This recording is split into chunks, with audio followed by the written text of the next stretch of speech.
ಖ್ಯಾತ reality show ಸ್ಪರ್ಧೆಗೆ black mail ಮಾಡಲಾಗ್ತಿದೆ ಅನ್ನುವ ಆರೋಪ ಕೇಳಿಬರ್ತಿದೆ. ಟಾಪ್ 5 ಕಂಟೆಸ್ಟೆಂಟ್ ಆಗಿರುವ ಸೆಲೆಬ್ರಿಟಿಗೆ ಕಾಟ ಇದು. ಖ್ಯಾತ ರಿಯಾಲಿಟಿ ಶೋ ಸ್ಪರ್ಧೆಗೆ ಬ್ಲಾಕ್ ಮೇಲ್ ಮಾಡಲಾಗ್ತಿದೆಯಂತೆ. ಟಾಪ್ 5 ಕಂಟೆಸ್ಟೆಂಟ್ ಆಗಿರುವ ಸೆಲೆಬ್ರಿಟಿಗೆ ಕಾಟ ನೀಡಲಾಗ್ತಿರೋದು. ಯುವತಿ ವಿಡಿಯೋ ರೆಕಾರ್ಡ್ ಮಾಡಿ ಬ್ಲಾಕ್ ಮೇಲ್ ಮಾಡ್ತಿದ್ದಾರಂತೆ. ಫೋಟೋ ವಿಡಿಯೋವನ್ನ ತೆಗೆದು ವ್ಯಕ್ತಿ ಬ್ಲಾಕ್ ಮೇಲ್ ಮಾಡ್ತಿರೋದು. ಸದ್ಯ ಯುವತಿ ಸ್ನೇಹಿತರಿಗೆ ವಿಡಿಯೋವನ್ನ ಕಳುಹಿಸಿದ ಖದೀಮ. ಕೆಲವೊಂದಷ್ಟು ಜನ ವೈಯಕ್ತಿಕವಾದಂಥ ದ್ವೇಷವನ್ನ ಇಟ್ಕೊಂಡಿರ್ತಾರೆ. ಆ ಕಾರಣಕ್ಕೋ ಏನೋ ಖ್ಯಾತ ರಿಯಾಲಿಟಿ ಶೋ ಸ್ಪರ್ಧೆಗೆ ಬ್ಲ್ಯಾಕ್ ಮೇಲ್ ಮಾಡ್ತಿದ್ದಾರಂತೆ. ಕೆಲವೊಂದಷ್ಟು ತೀರಾ ಪರ್ಸನಲ್ ವಿಡಿಯೋವನ್ನ ಇಟ್ಕೊಂಡು ಅವರ ಸ್ನೇಹಿತೆಯರಿಗೆ ಕಳಿಸಿ ಬ್ಲ್ಯಾಕ್ ಮೇಲ್ ಮಾಡ್ತಿದ್ದಾರೆ ಅನ್ನುವಂಥ ಆರೋಪ ಕೇಳಿ ಬರ್ತಾ ಇದೆ. ಖಾಸಗಿ ವಾಹಿನಿಯಲ್ಲಿ ಟಾಪ್ 5 ಕಂಟೆಸ್ಟೆಂಟ್ ಆಗಿದ್ದಾರಂತೆ ಈ ಸೆಲೆಬ್ರಿಟಿ ಅನ್ನೋ ದೃಶ್ಯದಲ್ಲಿ ಗಮನಿಸ್ತಾ ಇದ್ದೀರಲ್ಲ. ಸ್ವಾನ್ 37047222 ಈ ಅಕೌಂಟ್ನಿಂದ ಏನು ಕೆಟ್ಟ ಮೆಸೇಜ್ ಆಗಿರಬಹುದು, ವಿಡಿಯೋವನ್ನು ಶೇರ್ ಮಾಡಿರುವಂತ ಆರೋಪ ಕೇಳಿ ಬರ್ತಿರೋದು.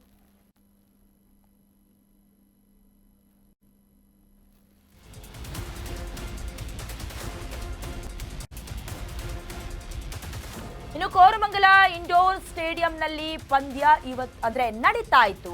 ಮಹಿಳಾ ಕ್ರಿಕೆಟ್ನಲ್ಲಿ ಭಾಗಿಯಾಗಿದ್ರು ಈ ಸೆಲೆಬ್ರಿಟಿ. ಆ ಸಂದರ್ಭದಲ್ಲಿ ಸ್ಟೇಡಿಯಂನಲ್ಲಿ ವಾಶ್ರೂಮ್ಗೆ ಅಂತ ಯುವತಿ ಹೋಗಿದ್ದಾರೆ. ಯುವತಿ ವಾಶ್ರೂಮ್ಗೆ ತೆರಳಿದ್ದ ವೇಳೆ ಆ ವ್ಯಕ್ತಿ ಎಂಟ್ರಿ ಕೊಟ್ಟಿದ್ದಾರೆ. ಆಕೆಗೆ ಗೊತ್ತಿಲ್ಲದಂತೆ, ಆಕೆಯ ಅರಿವಿಗೆ ಬಾರದಂತೆ ಫೋಟೋವನ್ನ ವಿಡಿಯೋವನ್ನ ರೆಕಾರ್ಡ್ ಮಾಡ್ಕೊಂಡಿದ್ದಾರೆ. ಫೋಟೋ ವಿಡಿಯೋ ರೆಕಾರ್ಡ್ ಮಾಡಿಕೊಂಡು ಯುವತಿಯ ಸ್ನೇಹಿತರ ಕಳಿಸಿ ಅಪರಿಚಿತ ವ್ಯಕ್ತಿ ಬ್ಲ್ಯಾಕ್ ಮೇಲ್ ಮಾಡ್ತಿರೋದು. ಎಂತ ಕೆಟ್ಟ ಮನಸ್ಥಿತಿ ಇದೆ ನೋಡಿ. ಅಂದ್ರೆ ಆಕೆಯನ್ನ ಎಲ್ಲೋ ಹೋಗ್ತಿದ್ದಾರೆ, ಏನು ಮಾಡ್ತಿದ್ದಾರೆ, ಬಹಳ ಸೂಕ್ಷ್ಮವಾಗಿ ಗಮನಿಸಿರ್ತಾರೆ. ಆಕೆ ವಾಶ್ರೂಮ್ಗೆ ಹೋದಂಥ ಸಂದರ್ಭದಲ್ಲಿ ಫೋಟೋವನ್ನ ಕ್ಲಿಕ್ಕರ್ಸ್ಕೊಂಡಿರೋದು, ವಿಡಿಯೋ ಮಾಡ್ಕೊಂಡಿರೋದು. ಆ ವಿಡಿಯೋದಲ್ಲಿ ಏನಿದೆ ಎತ್ತ ಆ ವಿಡಿಯೋವನ್ನ ಅವರ ಸ್ನೇಹಿತೆಗೆ ಅಥವಾ ಸ್ನೇಹಿತರ ಗ್ರೂಪ್ಗೆ ಶೇರ್ ಮಾಡಿರೋದು. ಸ್ವಾನ್ 37047222 ಈ ಅಕೌಂಟ್ನಿಂದ ಶೇರ್ ಮಾಡಲಾಗಿರೋದು ಅನ್ನುವಂಥ ಆರೋಪ ಕೇಳಿ ಬರ್ತಾ ಇದೆ. ನಿಮ್ಮ ಮನೆಯಲ್ಲೂ ಹೆಣ್ಣು ಮಕ್ಕಳು ಇರ್ತಾರೆ ಅನ್ನೋದನ್ನ ದಯವಿಟ್ಟು ಗಮನಿಸಬೇಕು. ಯಾಕಂತ ಹೇಳಿದ್ರೆ ಸ್ಯಾಂಡಲ್ವುಡ್ನಲ್ಲಿ ಅಥವಾ ಸೆಲೆಬ್ರಿಟಿಗಳಿಗೆ ಸಂಬಂಧಪಟ್ಟಂತೆ ಇತ್ತೀಚೆಗೆ ಬಹಳ ಕೆಟ್ಟದಾಗಿ ಕಮೆಂಟ್ಸ್ಗಳನ್ನು ಹಾಕೋದು, ಅದಕ್ಕೆ ಸಂಬಂಧಪಟ್ಟಂತೆ ಬಹಳ ದೊಡ್ಡ ಮಟ್ಟಿಗಿನ ಹೆಜ್ಜೆಯನ್ನ ಕಷ್ಟವನ್ನ ಅನುಭವಿಸ್ತಾ ಇರುವಂತಹ ನಟಿಯರು ಕೂಡ ಇಟ್ಟಿದ್ರು. ಮುಂದುವರೆದು ಮತ್ತೆ ರಿಪೀಟ್ ಆಗ್ತಾ ಇದೆ. ಸ್ವಾನ್ 370722 ಈ ಅಕೌಂಟ್ ಇಂದ ವಿಡಿಯೋ ಶೇರ್ ಮಾಡಲಾಗಿದೆ. ವಿಡಿಯೋ ಶೇರ್ ಮಾಡಿ ಹಣ ಕೊಡುವಂತ ಹಣಕ್ಕೆ ಡಿಮಾಂಡ್ ಇಟ್ಟಿದ್ದಾರೆ. ವಿಡಿಯೋ ಕಾಲ್ ಮಾಡಿ 3 ರಿಂದ 4 ಬಾರಿ ಬ್ಲ್ಯಾಕ್ ಮೇಲ್ ಮಾಡಿದ್ದಾರೆ. ಇನ್ನು 4-6 ವಿಡಿಯೋಗಳನ್ನ ಕಳುಹಿಸಿ ಹಣಕ್ಕೆ ಬೇಡಿಕೆ ಇಡಲಾಗ್ತಿದೆ. ಹಣ ನೀಡದಿದ್ರೆ ಈ ವಿಡಿಯೋ ಇಟ್ಕೊಂಡು ವೈರಲ್ ಮಾಡಿಬಿಡ್ತೀವಿ ಅನ್ನುವ ಧಮಕಿ ಹಾಕ್ತಿರೋದು. ಇನ್ನು ವ್ಯಕ್ತಿಯ ಬ್ಲ್ಯಾಕ್ ಮೇಲ್ ಕಾಟಕ್ಕೆ ಯುವತಿ ಬೇಸತ್ತು ಹೋಗಿದ್ದಾರೆ.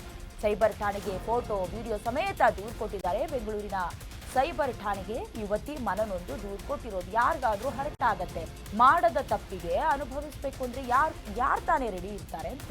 ವಾಶ್ರೂಮ್ಗೆ ಹೋದಂಥ ಸಂದರ್ಭದಲ್ಲಿ ಫೋಟೋ ಕ್ಲಿಕ್ಕರ್ಸೋದು, ವಿಡಿಯೋ ಮಾಡ್ಕೊಳ್ಳೋದು, ಅಥವಾ ಆ ಒಂದು ಸಂದರ್ಭ ಕ್ರಿಯೇಟ್ ಹೇಗಾಯಿತು ಅಂತ ಅರ್ಥ ಆಗ್ತಿಲ್ಲ. ಅಂತ ಹೇಳಿದ್ರೆ ಏನಾದರೂ ರೆಕಾರ್ಡ್ನ ಮೊದಲೇ ಮಾಡೋದಕ್ಕೆ ಎಲ್ಲ ಇಟ್ಕೊಂಡಿದ್ರಾ, ಅಥವಾ ವಾಶ್ರೂಮ್ ಅಷ್ಟೊಂದು ದೊಡ್ಡದಂತೂ ಇರೋದಿಲ್ಲ. ಯಾವುದು ಹೆಣ್ಮಕ್ಳು ಹೋಗ್ತಾರೆ ಅಂತ ಹೇಳಿದ್ರೆ ಮುಂಜಾಗ್ರತಾ ಕ್ರಮವನ್ನು ತೆಗೆದುಕೊಳ್ಬೇಕಾಗತ್ತೆ. ಸೊ ಹಾಗಾಗಿ ಅವರೇನಾದರೂ ಆ ಕ್ರಿಕೆಟ್ ನಡೀತಾ ಇರೋ ಸಂದರ್ಭದಲ್ಲಿ ಆಗಿರುವಂಥ ದೃಶ್ಯ ಆದರೆ ಯಾವುದೇ ರೀತಿಯ ಸೆಕ್ಯೂರಿಟಿ ಇರಲಿಲ್ವಾ ಅನ್ನುವಂಥ ಪ್ರಶ್ನೆ ಮುನ್ನೆಲೆಗೆ ಬರುತ್ತೆ.